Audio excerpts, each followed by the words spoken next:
اس میں آتا ہے من نام عن صلاۃ او نسیھا فلیصلیھا اذا ذکرھا فإن ذلک وقتھا. صحیح حدیث ہے، آپ صلی اللہ علیہ وسلم نے فرمایا کسی کی آنکھ نہ کھلے نماز میں یا بھول جائے تو جیسے ہی یاد آئے یا جیسے ہی جاگ آئے فوراً نماز پڑھے وہ، اور یہی پھر اس کا وقت ہوگا. تو اس میں تاخیر کرنا ٹھیک عمل نہیں ہے. تو ظہر تک بھی ڈیلے نہ کریں اس کو، یہ بھی غلط ہے. قضا نمازیں کس طرح پڑھیں؟ قضا نمازیں کس طرح پڑھنی چاہیے؟ کیا ان کی پانچوں نمازیں اکٹھے ایک وقت میں پڑھ سکتے ہیں؟ وحید اللہ خان کوہاٹ سے. جی ہاں، ایک وقت میں ایک دن میں آپ پڑھ سکتے ہیں، ایک ٹائم پہ بھی پڑھ سکتے ہیں. 5 نہیں بلکہ وطر کی قضا بھی واجب ہے تو وطر ملا کے 6 ہو جائیں گی، تو وہ قضا اکٹھی بھی پڑھ سکتے ہیں. اور نیت یہ کرنی ہے کہ میرے ذمے، جیسے فجر آپ پڑھ رہے ہیں تو نیت یہ کریں میرے ذمے فجر کی جتنی نمازیں لازم ہیں ان میں سے میں سب سے پہلی نماز پڑھ رہا ہوں. تو دوبارہ جب فجر پڑھیں گے تو بھی یہ نیت کریں گے کہ میرے ذمے فجر کی جتنی نمازیں ان میں سب سے پہلی، اس لیے کہ وہ جو پڑھ چکے ہیں وہ تو ذمے میں رہی نہیں ہے نا، تو اب جو ذمے میں رہ جائیں گی ان میں سب سے پہلی. تو اسی طرح پڑھتے چلے جائیں، وطر بھی اور ظہر بھی اور عصر بھی، اور اس میں سنت نہیں پڑھی جائے گی. سنتوں کی جگہ قضا نمازیں پڑھ سکتے ہیں. کیا عصر اور عشاء کی سنتیں غیر مؤکدہ نہ پڑھیں اور اس کی جگہ قضا نماز پڑھ لیں؟ اس طرح نفل بھی نہ پڑھیں تو کیا یہ صحیح ہے؟ محمد آصف صاحب انڈیا سے. جی ہاں صحیح ہے، یہ سنت مؤکدہ تو نہ چھوڑیں لیکن غیر مؤکدہ قضا عمری کی خاطر چھوڑ دیں. کیا صرف فرض نماز پڑھنا ٹھیک ہے؟ اگر کوئی شخص سنت مؤکدہ اور غیر مؤکدہ اور نوافل چھوڑ کر صرف فرض اور واجب ہی ادا کرتا ہے تو کیا اسے گناہ ہوگا اور آخرت میں حساب ہوگا یا نہیں؟ نیز کیا اس کی قضا کرنی ہوگی؟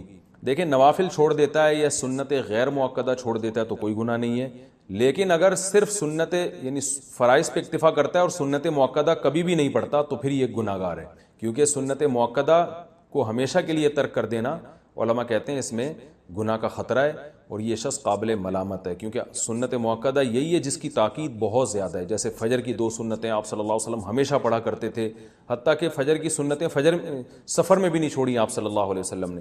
تو باقی سنتوں کا بھی جو مؤکدہ ہیں ان کا اہتمام ضروری ہے. کبھی کبھار چھوٹ جائیں تو کوئی حرج نہیں ہے اس میں، جیسے سفر میں چھوڑ دیں یا کوئی ایمرجنسی ہے یا بہت زیادہ تھکاوٹ ہے، کبھی کبھار چھوڑنے میں کوئی حرج نہیں. فجر کی سنتیں رہ جائیں تو کب پڑھیں؟ کیا ہم فجر کی نماز کے بعد سنت پڑھ سکتے ہیں؟ بعض لوگ بولتے ہیں کہ تم پڑھ سکتے ہو اور بعض لوگ کہتے ہیں کہ نہیں بلکہ طلوع آفتاب کے بعد پڑھ سکتے ہو. اس بارے میں رہنمائی فرمائیں.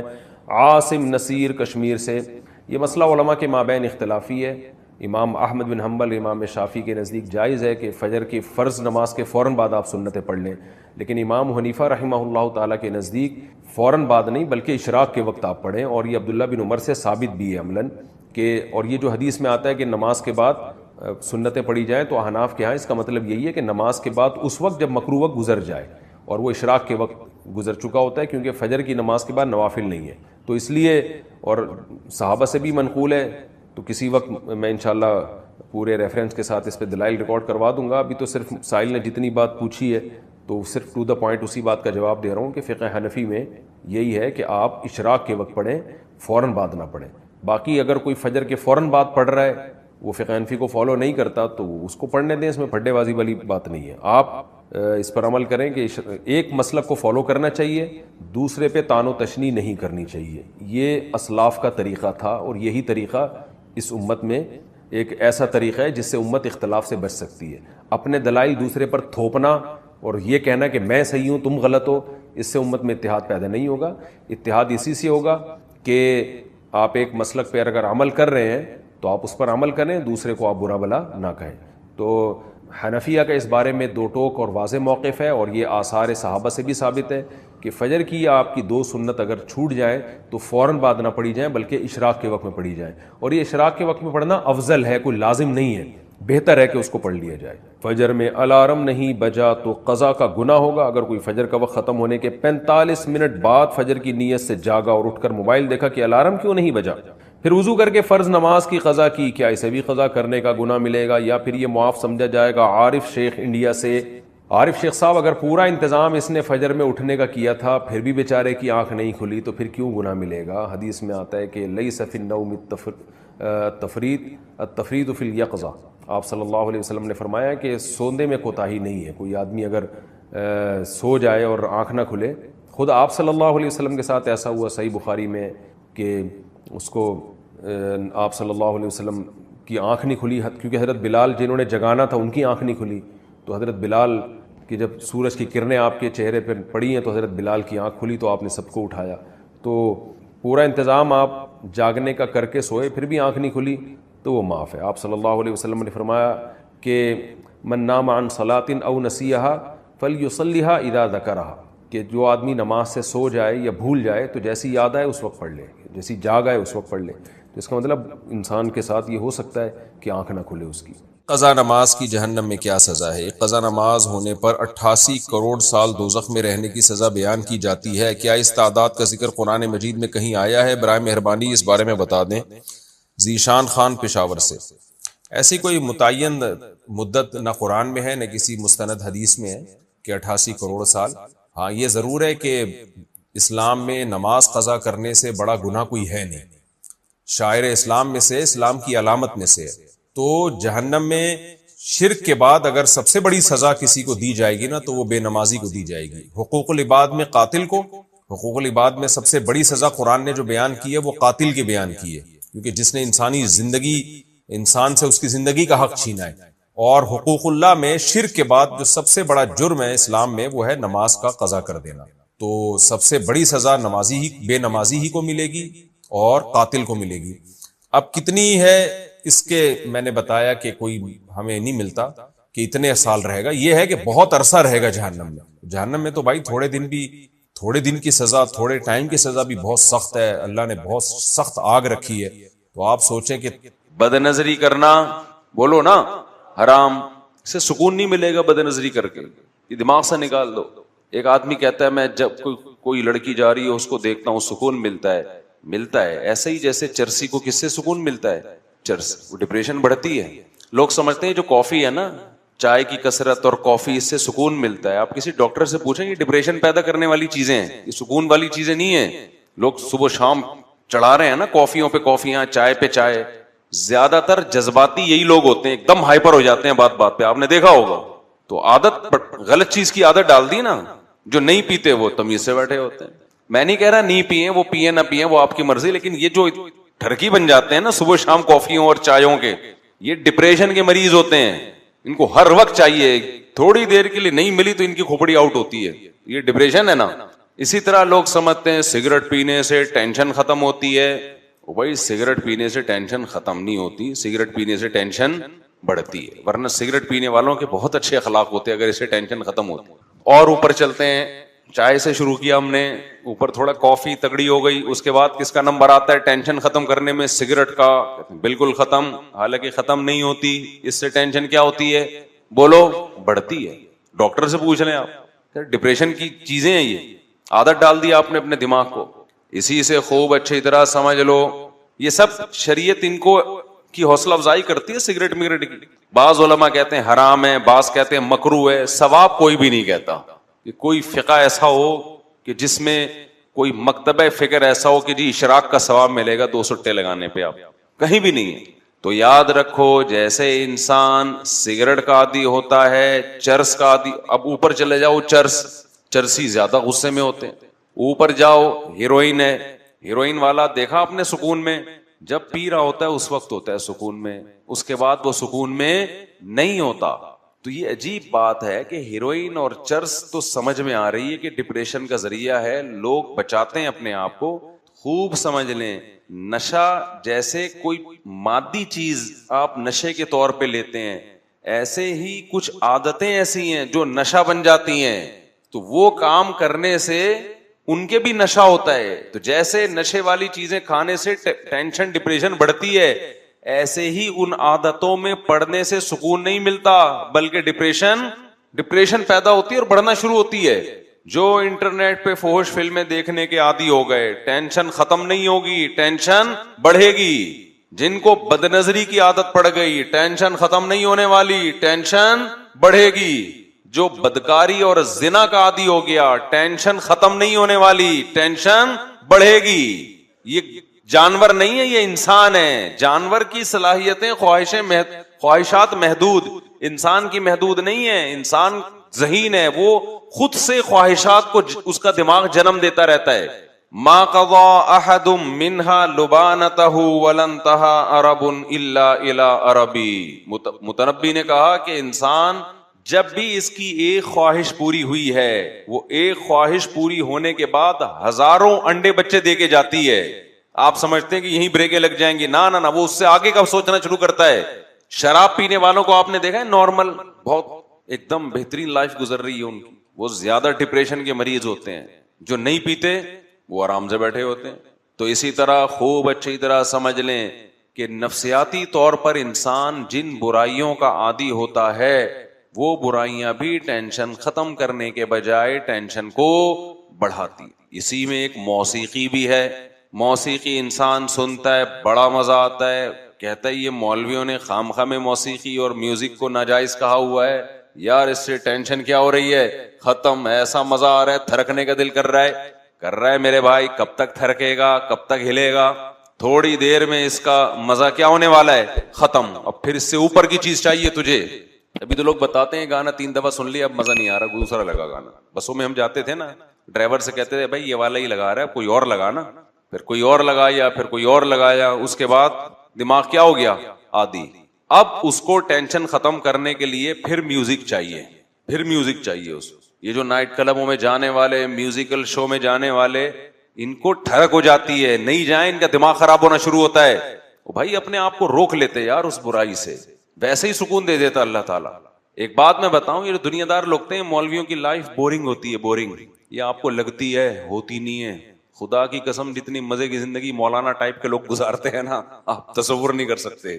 میں ایک چھوٹی سی مثال سے بات سمجھاتا ہوں. وہ کئی دفعہ یہ واقعہ سنایا. پنجاب میں ہمارے کوئی ریلیٹو تھے، انہوں نے یورپ میں کسی انگریز کو اپنی شادی کی تقریب دکھائی.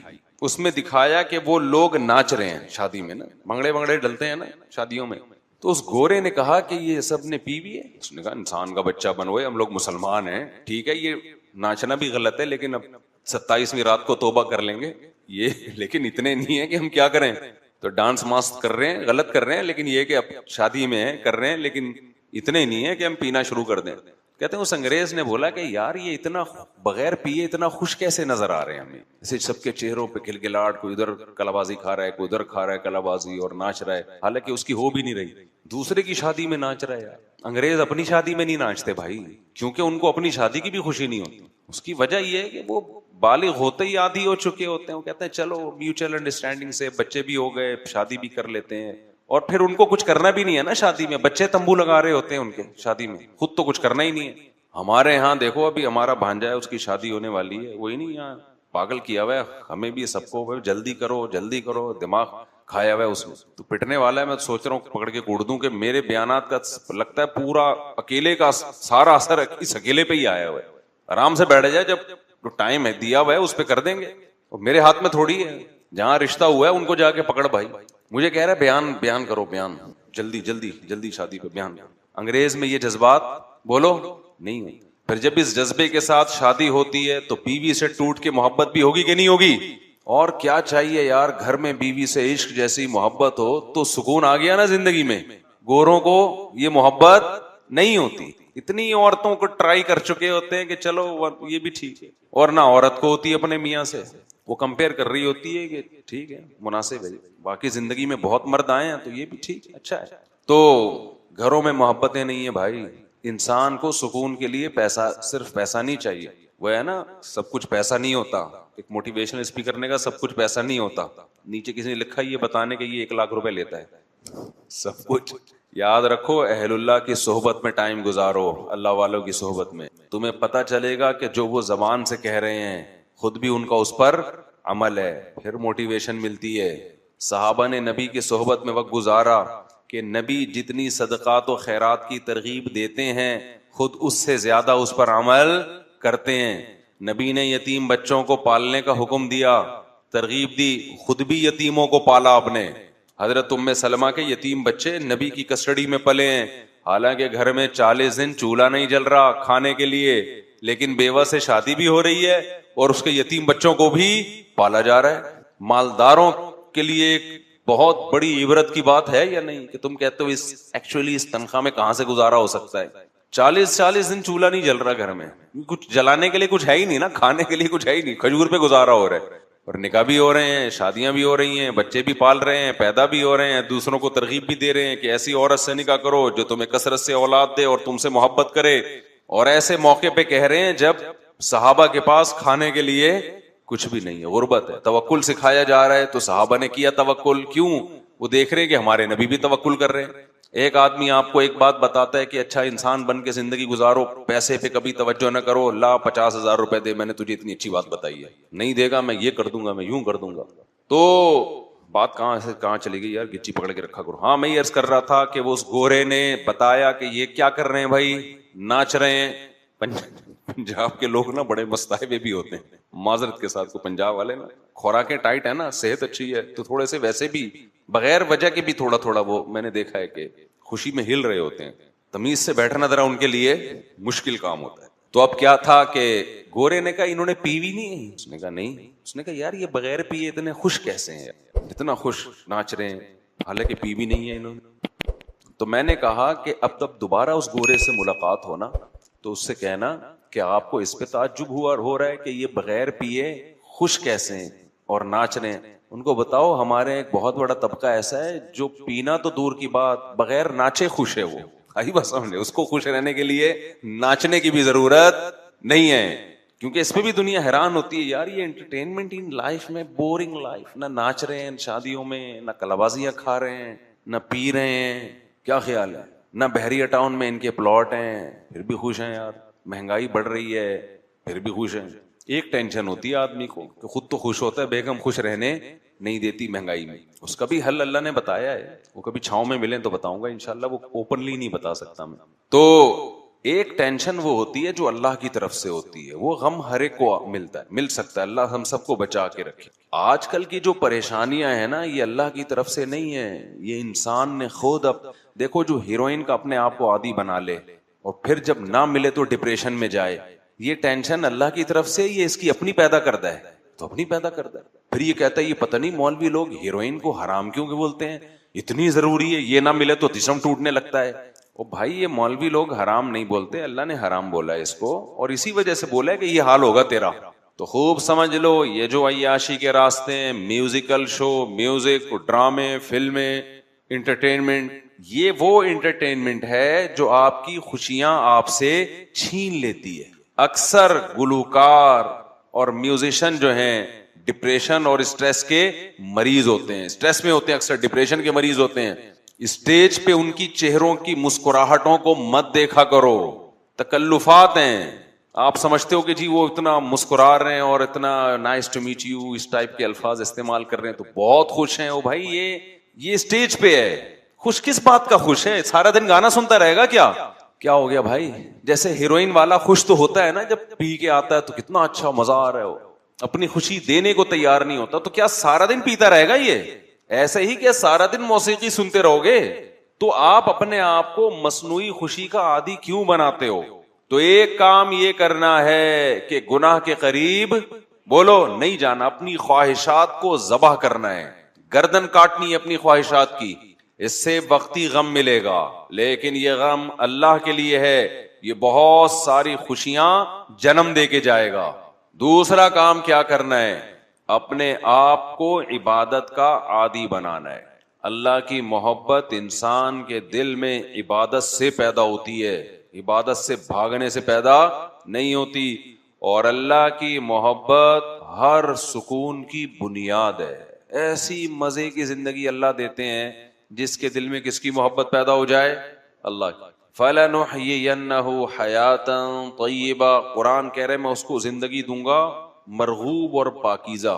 تو وہ کیسے پیدا ہوگی, عبادت سے وحشت ختم ہو. وحشت سمجھتے ہیں, آپ کے ہاں کوئی اجنبی مہمان آ جائے, آپ نہ جان نہ پہچان, اور آ کے بیٹھ جائے, آپ کا دل چاہے گا یار یہ بندہ جلدی جائے, میں اس کی وجہ سے ریزرو ہوں. ہوتا ہے کہ نہیں ہوتا, بھئی آگے بیٹھ گئے, کبھی یوں گزارے ہو گئے آپ, کبھی جائے گا کب, اور اس کی خدمت میں بیٹھنا بھی ہے آپ نے, اٹھ بھی نہیں سکتے, ٹینشن دیتا ہے نا وہ. اس کو کہتے ہیں وحشت. جنگلی جانوروں کو وحشی کہتے ہیں کیونکہ انسان بھی ان سے مانوس نہیں اور وہ بھی انسان سے مانوس نہیں. بلی پالتو جانور ہے, دیکھ کے خوشی ہوتی ہے, واہ بھائی بچے بلی کے کتنے پیارے پیارے سے لگ رہے ہوتے ہیں, مرغی پالتو ہے, لیکن یہاں کوئی گیدڑ آ جائے دیکھ کے اچھا لگے, کتنا کیوٹ گیدڑ لگے گا. شیر آ گیا ہو, کتنا کیوٹ ہو بھائی, ادھر ہی اس کو ادھر ہی رکھو. میں ایک دفعہ ایک صاحب نے شیر پالا ہوا تھا, مجھے لے گئے کیج میں, کہہ رہے نہیں کچھ نہیں کرے گا, کچھ نہیں کرے گا. تو کہتا ہے مفتی صاحب اس کو آپ پیار کریں, پیار کریں. میں نے کہا میں اس کو پیار کر لوں گا, لیکن ریپلائی میں اس نے اگر پیار کیا تو میں افورڈ نہیں کر سکتا. پیار محبت آپ ہی کریں. اگر اس نے بھی پیار کر لیا نا مجھے, ایک بھی کس اس کا مجھے کسی قابل نہیں چھوڑے گا. تو وحشت ہوتی انسان کو درندوں کو دیکھ کے. اس سے یاد آیا آج کل مگرمچھ پالنے کا رواج بڑھ رہا ہے, کچھوے پالنے کا رواج بڑھ رہا ہے, اژدہے پالنے کا. یہ غیر مسلموں کے طریقے. کوئی انسان کے بچے بنو یار, کوئی حلال جانور پالو. یہ وحشتناک جانور ہے, ان کو دیکھ کے انسان کو وحشت ہوتی ہے, سکون نہیں ملتا. مگرمچھ کوئی پالنے کی چیز ہے؟ کچھوے پالے ہوئے ہیں اور سانپ پالے ہوئے ہیں لوگوں نے. انسان بنو یار. ہر وہ چیز جو انگریز تو ڈپریشن میں ہے نا, وہ کچھ وہ کرے گا کچھ نیا. وہ کہہ رہے یار مرغیاں تو پال کے دیکھ لی, ٹھیک ہے نا, اب کچھ آگے جاؤ. وہ اژدہے پالے گا, وہ بندر پالے گا.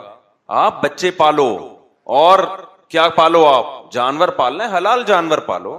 حدیث میں ترغیب ہے اس سے انسان کو فائدہ ہوتا ہے. ابھی دیکھو ہم نے پچھلے سال ایک آدھ مرغی خریدی تھی, آج کیج بھر گیا ہے ہمارا الحمدللہ, اور لائن پہ لگ گئی ہیں مرغیاں. 6-7 انڈے دے کے ایک بیٹھے گی, دوسری بھی پھر بیٹھی نظر آئے گی. ہم نے کہا لے بھائی, اس نے بھی اعتکاف کی نیت کر لی ہے, اس کے نیچے انڈے رکھے, تیسری. اور ایک عجیب سکون بھی ملتا ہے دیکھ کے. اب وہ ایک مرغی کے بچے تھوڑے بڑے ہوئے, وہ دوبارہ انڈوں پہ بیٹھ گئی. وہ بچے غصہ کر رہے ہیں ماں پہ, ابے تو کدھر بیٹھ گئی بھائی, ابھی ہمیں ہماری کیئر کرو. وہ بچے ماں کو جا کے ٹھونگ مار رہے ہیں, اماں غصہ کر رہی ہے. پھر ہم نے کیا کیا, اس کو کیج میں بند کر دیا. وہ جو کڑک ہوتی ہے نا جسے کہتے ہیں, وہ انڈوں پہ بیٹھی ہوئی, تو بچے وہ کیج کے قریب جا کے بیٹھے ہوئے ہیں, اور بڑے افسردہ جیسے کسی کے سویم میں آئے ہوئے ہوں, بالکل ایسے پڑے ہوئے ہیں نا. اماں کو کیا ہو گیا؟ اماں کہہ رہی ہے اتنے بڑے گدھے ہو گئے, گھوڑے ہو گئے, ابھی بھی اماں کی گود میں بیٹھے رہو گے. سانپ پال رہے ہیں اور عجیب عجیب چیزیں پال رہے ہیں بھائی. تو کیا کہہ رہا تھا یار, میں بیان کی نا, جہاں سے میں ٹرننگ لیتا ہوں نا پوائنٹ, اس کو پکڑ کے رکھا کریں. تو خیر میں یہ عرض کر رہا تھا, کیا عرض کر رہا تھا میں, بیان تو مجھے یاد ہے کہ کیا ٹاپک تھا, لیکن جو میں نے جہاں سے موڑا تھا نا وہ جگہ کون نہیں, وہ تو بات, وہ تو مجھے پتا ہے ٹاپک ہی یہ چل رہا ہے. چلو چھوڑو. ہاں, وحشی جانور کی مثال دے رہا تھا کہ جیسے انسان کو وحشی جانوروں سے ایک وحشت ہوتی ہے. کچھ پاگل ہیں ان کو وحشت نہیں ہوتی, تو وہ پاگل ہیں. ورنہ جو انسان کا بچہ ہوگا اس کو وحشی جانوروں سے وحشت ہوگی. آج کل ایک لفظ چل رہا ہے اینیمل لورز, اینیمل لورز. یہ لفظ بھی گوروں سے آیا ہے.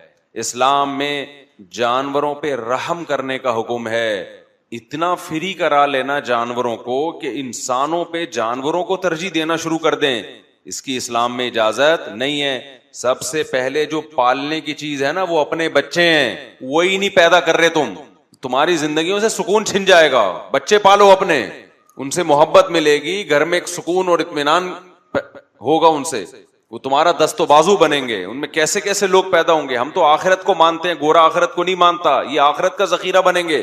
زکریا علیہ السلام بڑھاپے میں اولاد دنیا کے لیے تھوڑی مانگ رہے تھے, کس کے لیے مانگ رہے تھے؟ آخرت میں مانگ رہے تھے.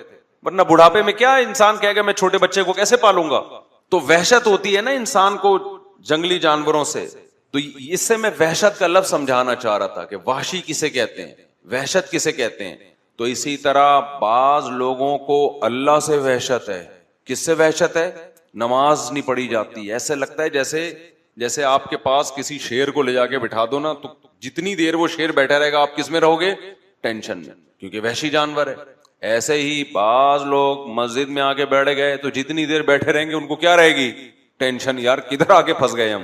بہت سے لوگوں کو رمضان میں وحشت, یار یہ گزرے گا کب, ختم کب ہوگا. ٹینشن میں ڈالا ہوا ہے مولویوں نے. کھلے عام کھا نہیں سکتے, پی نہیں سکتے. کچھ برائیاں تو ایسی ہیں جو رمضان میں زیادہ بری سمجھی جاتی ہیں. لوگ تانے دیتے ہیں اس کے, ابے تو رمضان میں یہ کر رہا ہے. تو یار یہ گزرے, ٹینشن ہے یار. ایسی ایسی وحشت لوگوں میں ہم نے دیکھی, اللہ بچا کے رکھے ہمیں. ہمارے ایک جاننے والے مسجد کے بالکل قریب میں رہتے تھے, غیبت نہیں ہے, ان بہت پرانی بات ہے, کبھی ان کو مسجد میں نہیں دیکھا, کبھی بھی نہیں دیکھا. مجھے یاد ہے ایک دفعہ مغرب کی نماز کا ٹائم تھا, اذان ہوئی, وہ مسجد میں آئے. ہم نے کہا چلو اللہ نے توفیق دے دی. ایسے نا بھاگ رہے ہیں. میں نے کہا پتہ نہیں کیا ہو گیا.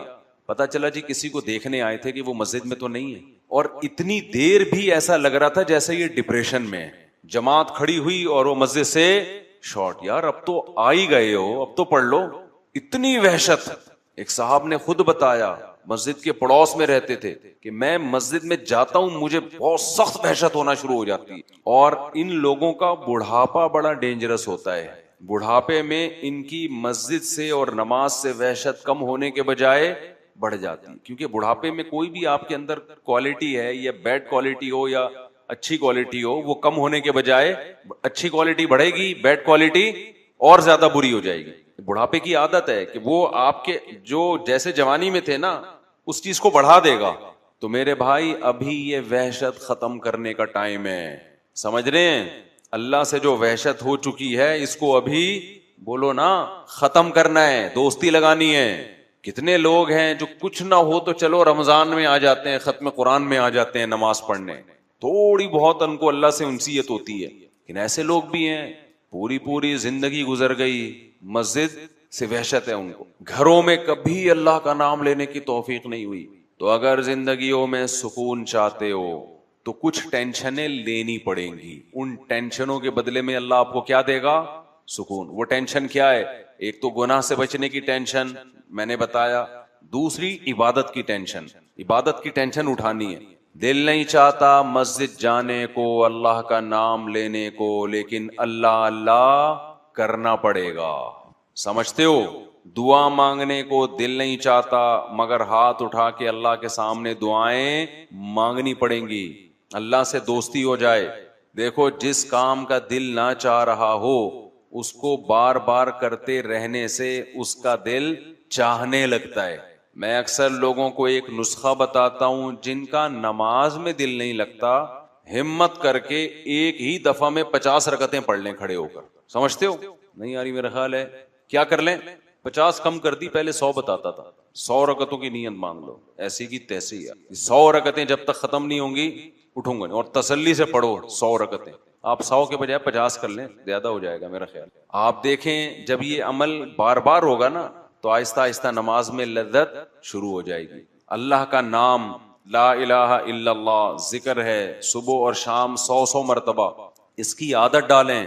بچوں کو عادی بنائیں, تہجد کے لیے بچوں کو گھر میں اٹھائیں, نماز کے لیے بچوں کو اٹھائیں, کچھ اللہ اللہ سکھائیں ان کو. اہل اللہ کے گھروں کا ماحول بڑا ہی پیارا ہوتا ہے. یہ جو قرآن میں آتا ہے ربنا ہب لنا من ازواجنا وذریاتنا قرۃ اعین وجعلنا للمتقین اماما, اے اللہ ہمیں ہماری بیویوں اور اولادوں کی طرف سے آنکھوں کی ٹھنڈک عطا فرما. یہاں آنکھوں کی ٹھنڈک کا کیا مطلب ہے؟